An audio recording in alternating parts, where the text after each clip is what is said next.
মিষ্টি সকালে সবাইকে জানাচ্ছি অনেক অনেক স্বাগত, অনেকটা ভালোবাসা জানিয়ে আজকে একটা নতুন ভিডিও শুরু করছি। কেমন ঠান্ডা পড়েছে তোমাদের ওইদিকে সবার কমেন্ট করে জানাবে। তো আমাদের এখানে তো বেশ ঠান্ডা পড়ে গেছে, কারণ আমাদের এখানে গ্রাম সাইডে মাঠ আছে, পুকুর আছে। মাঠ পুকুর থাকলে কিন্তু ঠান্ডাটা কিন্তু বেশিই পড়ে। আমাদের পিছনে একটা বাড়ি হচ্ছে পরে পুরো মাঠ, একদম যতদূর চোখ যাবে পুরো মাঠ সেই, আর পিছনে তো বাঁশবাগান আছে। এই যে ঠান্ডা হাওয়াটা, আর এত ফুরফুর করে হাওয়া দিচ্ছে মাঠের ওই ঠান্ডা হাওয়া, আর সন্ধে হলে শিয়ালের ডাক, মানে শুনে বোঝা যাচ্ছে না শীত আসছে। এখন শীতকাল পড়েছে, এখন মশারি টাঙাতে হবে। সারা গরমকাল তো মশারি টাঙায় না, মশারি টাঙালে তাহলে আর এক ফোঁটা হাওয়া গায়ে লাগবে না। আর ওই জন্যে মেয়ের একটা পাতলা কম্বল, আমার একটা বিছানার চাদর, দুজনে দুটো গায়ে দিয়ে রাত্রিবেলা শুচ্ছি। কিন্তু ওই কম্বল আর বিছানার চাদরে না শীত ভাঙছে না, মনে হচ্ছে লেপ বার করতেই হবে, লেপ না বার করলে হবে না, এত পরিমাণে ঠান্ডা পড়েছে। দেখি কদিনের মধ্যে লেপটাকে বার করতেই হবে, মানে অতিরিক্ত ঠান্ডা এখানে। আর আমার তো সে বেরিয়ে এসে থেকে ঠান্ডা কমছে না, একভাবে ঠান্ডা লেগে যাচ্ছে। আমার এত সুন্দর একটা ধাত ছিল, আমার না জ্বর সর্দি কাশি যে কবে হয়েছিল নিজে জানি না, কিন্তু এখন দেখছি আমার এই হালে পড়ে থেকে আমার শরীর একদম ভালো যাচ্ছে না, শুধু শরীরটা খারাপ করছে। মানে ঠান্ডা লাগা, মানে গাগত হচ্ছে, ব্যথা হচ্ছে, মাথার যন্ত্রণা করছে, এরকম হতেই রয়েছে। তা দেখছি ওষুধ তো একদম খেতে পারি না, ওষুধের নাম শুনলেই যেন গায়ে আরও জ্বর চলে আসছে। একটা দিন জ্বর বা যা সর্দি কাশি যাই হবে ওষুধ খাবো না, যতক্ষণ পারবো ততক্ষণ চলবে, ওষুধ না খেয়ে যতটা পারা যায়। পরের দিনকে যদি জ্বর আবার আসে, যখন দেখব যে না ওষুধ না খেলে রাত থেকে জ্বর না ছাড়লে সংসারে কাজকর্ম কিচ্ছু করতে পারবো না, তখন অকার্য মানে ওষুধটা খেতে হয়। কারণ আমি একা, আমাকে সাহায্য করার কেউ নেই। আমি যদি বিছানায় শুয়ে থাকি সংসারটা পুরো অচল হয়ে যাবে, টাইমে সবার খাওয়া জল সব বন্ধ হয়ে যাবে। বিশেষ করে সকালবেলা তো কাজে যাই বলে এইটা সব থেকে বেশি অসুবিধা হচ্ছে আমার সকালবেলা ঠান্ডায়। ওই যে ট্যাঙ্কির ঠান্ডা জলটাই সকালবেলা ব্যবহার করতে হচ্ছে, ওইটাই আমার তো সকালবেলা রান্না করতে গেলে তো জানো তো হাতের জল শুকোবে না, মানে ওই ঠান্ডা জলটা যে একভাবে বসে, আর ওই সকালবেলা উঠে রান্না করতে যাওয়া, ওই ঠান্ডাটাই আমার যেন আর ঠান্ডা কাটছেই না। যেইটুকুনি দরকার সেইটুকুনি বাসন সকালবেলা মাজি, না হলে বাসন কোসন পরে মাজি। দেখলেই তো ঘরের সমস্ত কাজ করলাম, বাসনগুলো মাজা কমপ্লিট করলাম, করে আগের দিনকে মাছ এনেছিল, মাছটা ফ্রিজে ছিল, ওই জন্যে সকালবেলা মাছটাকে বার করে রেখেছিলাম। বার করে রেখে এখন ওই 11টা কি 11:30 মতন বাজে, বড় ছেলে গেল, মাছটাকে আমি এখন কাটতে বসেছি।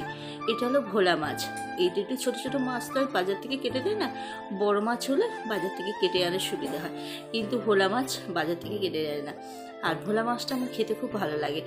আর আমার কি বলতো, বড় মাছের থেকে না আমার নোনা মাছটা যেন খেতে বেশি ভালো লাগে, নোনা মাছের স্বাদই আলাদা, আমার খুব ভালো লাগে, ওই জন্যে ভোলা মাছ এনেছে। মাছগুলো কিন্তু দেখো খুব ছোটো না, কিন্তু মাছগুলো কিন্তু বেশ বড়।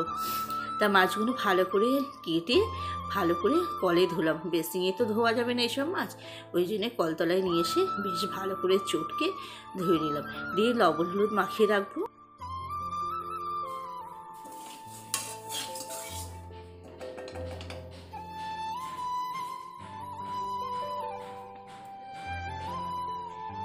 তেল গরম হয়ে গেছে, মাছে লবণ হলুদ মাখিয়ে রেখেছি। কালকে নিরামিষ খাবো তো, ওই জন্য আজকে করে ফেললাম মাছগুলো।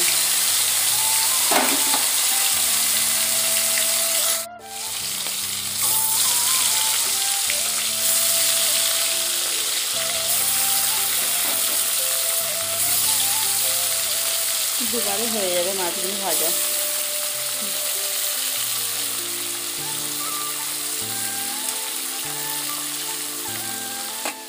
অল্প কটা বাসন আছে মাজবো।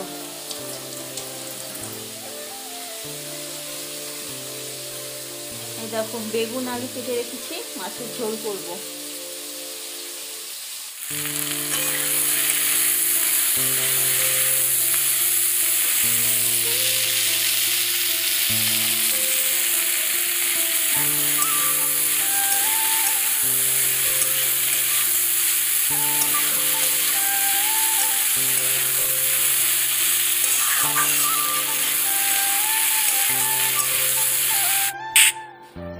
দেখো এখানে আমার মাছের তরকারি রান্না কমপ্লিট হয়ে গেছে, একদম গরম। একটু রান্না করে চাপা দিয়ে রেখেছিলাম, একটু বাদে খাবার বাড়তে এসেছি। সমস্ত কাজ কমপ্লিট করে চান করে খাবারটা বাড়তে এসেছি। বেগুন দিয়ে আলু দিয়ে ভোলা মাছ করেছি। আমার ইচ্ছা ছিল ঝাল করার। আমার না নোনা মাছ আনলেই আমার ঝাল খেতে পছন্দ হয়। নোনা মাছের আমার তরকারি খেতে একদম ভালো লাগে না। সর্ষে বাটা কাঁচা লঙ্কা বাটা দিয়ে বেশ ঝাল ঝাল করে ঝাল করলে তাই দিয়ে ভাত খাওয়া হয়ে যাবে। কিন্তু তোমাদের দাদাভাই বললো না, হচ্ছে বেগুন দিয়ে তরকারি করবে। আর সকালবেলা রান্না করেছিলাম জানো, সকালবেলা করেছিলাম উচ্ছে আলু ভাজা, ভেন্ডির তরকারি, ডাল। সকালবেলা এটা করে ওকে ভাত দিয়েছিলাম। সকাল সকালে রান্না। আর মাছটা তো বরফ ছাড়িনি বলে মাছটা ওই নিয়ে বেলায় রান্না করলাম। আজকে দেখো কত রকম রান্না করেছি সকালবেলা উঠে। আমার প্রতিদিন সকালবেলা এক পাত্র রান্না হয়, আবার বেলায় এক পাত্র রান্না হয়। রান্নাঘরেই বেশিরভাগ সময়টা আমার কেটে যাচ্ছে। দুপুরবেলা খাওয়া দাওয়া করে আর বাসন কুসনগুলো মাঝে নিয়ে আনো। সেই ভোরবেলা উঠি তো আর এনার্জি পাচ্ছিলাম না, আর ইচ্ছাই করছিল না যে না বাসন মাজি। ওই জন্যে বাসন কুসনগুলো না মাজেনি, রেখে দিয়েছিলাম। বাসন কুসনগুলো মনে করলাম একটু। আর এখন তো শীতের বেলা, বেলা দেখতে দেখতেই চলে যাচ্ছে, বেলা ছোট হয়ে গেছে, কাজ সামলানো যাচ্ছে না। ওই জন্যে রেখে দিয়েছিলাম। ওই জন্যে একটু গা ঘুরিয়ে নিয়ে আবার বিকেলের সমস্ত কাজকর্ম করে নিলাম। নিয়ে দুপুরে যে খেয়েছিলাম না মেয়ে আর আমি, দুজনের দুটো থালা আর ডালের বাটিটা ফাঁকা হয়ে গেছিলো। ডালের বাটিটা এই 3-4টে জিনিস বেরিয়ে গেছিলো, এইগুলো একটু এখন মেজে নিচ্ছি বেসিংয়ে। সকাল সকাল এইগুলো করে নিলাম। আর দুটো ভাত বসিয়েছি। আজকে ভাতটা বেলাবেলি বসিয়ে নেবো, এখনও সন্ধে হয়নি কিন্তু ভাতটা বসিয়ে নেবো। বসিয়ে নিয়ে এখন যাব একটু মেলায়। আজকে আবার ননদ আসবে, ননদার বড় ভাগনা আসবে মেলায়। আমাদের তো রাস পূর্ণিমার মেলা হচ্ছে বাপের বাড়ির হনে, তা হচ্ছে ওরা আসবে বললো। ওরা আমি বললাম যে রাত্রিরে খাওয়া দাওয়া করবে, রান্না করবো। তা বললো না রাত্রিরে রান্না করবো না, আমরা খাওয়া দাওয়া করবো না, আমরা মেলা ঘুরে আবার রাত্রিবেলা হচ্ছে ননদ বললো যে ভাইকে বলবো দিয়ে আসতে, ভাই দিয়ে আসবে করে, আমরা খাওয়া দাওয়া করবো না। ওই জন্য আমি সন্ধেবেলা গ্যাস ট্যাস মুছে ওরা এলো, ওদের জন্য চা করে দিলাম, দিয়ে তারপর ভাত বসিয়ে দিয়ে রেডি হয়ে নিলাম। ওদিকে আমার ভাত রান্না হয়ে গেল, এদিকে আমি রেডি হয়ে গেলাম, একদম রেডি হয়ে গেছি। ওরা সবাই ফাঁকে বসে আছে, মেয়েরও হয়ে গেছে, আমারও হয়ে গেছে। তোমাদের দাদাভাই এখনও কাজের থেকে বাড়ি আসেনি, ও এলে আমরা চলে যাচ্ছি, আমরা যাব। ও এসে আবার ও ড্রেস ছেড়ে তারপর ও যাবে। আবার বেশিক্ষণ থাকবো না তো, সন্ধ্যের মধ্যে যাচ্ছি। ওই জন্যে আবার ননদরা 8টা সাড়ে 8টা বাজলে ওরা বাড়িতে চলে যাবে। এখানে এসে অনেক কিছু কেনাকাটা করেছি, তোমাদেরকে পরের ব্লগে দেখাবো। অনেক কেনাকাটা করেছি। আর এখানে দেখো 10 টাকা চুবড়ি বিক্রি হচ্ছে। এখানে সমস্ত চুবড়ি 10 টাকা, মানে বড় ছোট সব আছে। সব বড় চুবড়িও 10 টাকা, ছোটো চুবড়িও 10 টাকা। তা ঠাকুর পুজোর জন্যে, রান্নার জন্যে অনেক চুবড়ি কিনে আমি 5-6খানা করেছি। আমার ননদের জন্য 5-6খানা কিনে দিলাম।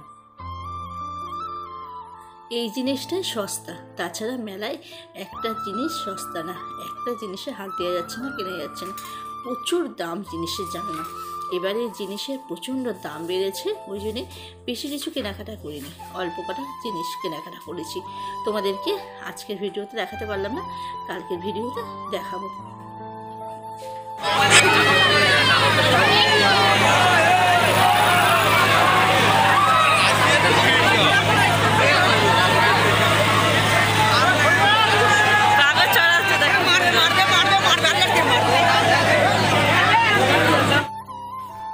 কারেন্টের নাগরদোলায় মেয়ে চড়েছে, আমি চড়েছি, দুজনাই চড়েছি। 2 দিন ধরে নাগরদোলা চড়েছি। আর মেলাটা দেখো এখন ফাঁকা হয়ে গেছে। ফুচকা খেলাম, ঘুগনি খেলাম, এখন রোলের দোকানে দাঁড়িয়ে রয়েছি। রোল নিয়ে বাড়িতে চলে আসবো। ওরা আবার চলে যাবে, ওই জন্য সকাল সকাল হচ্ছে এই 9টা সাড়ে 9টা বাজে এখন। তা আজকের ভিডিওটা এই পর্যন্তই। ভালো লাগলে অবশ্যই লাইক কমেন্ট করে পাশে থেকো। টাটা।